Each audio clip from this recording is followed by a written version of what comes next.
The old banyan tree stood sentinel at the edge of the village, its gnarled branches reaching towards the sky like the arms of ancient gods. For generations it had witnessed the ebb and flow of life in Rampur, children playing hide and seek amongst its roots, lovers whispering secrets in its shade, and elders sharing stories under its sprawling canopy. But lately, a disquiet had settled over Rampur.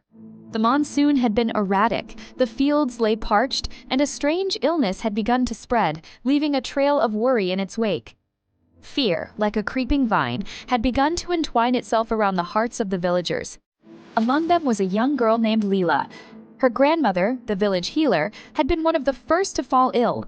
Leela, usually bright and full of laughter, now carried a heavy heart. She would often sit beneath the banyan tree, tracing the patterns on its bark, seeking solace in its silent strength.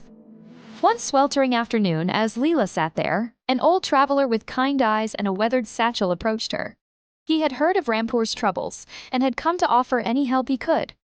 The villagers, initially wary, gradually opened up to him, sharing their anxieties and their dwindling hopes. The traveler listened patiently, his gaze often drifting towards the ancient banyan.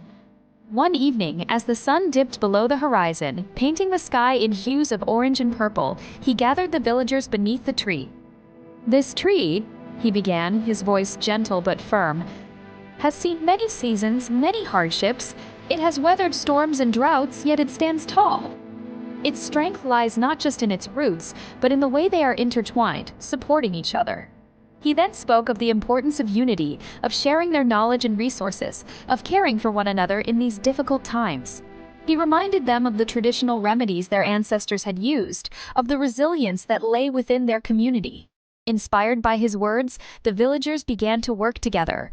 They shared the little water they had, cared for the sick, and revived old remedies.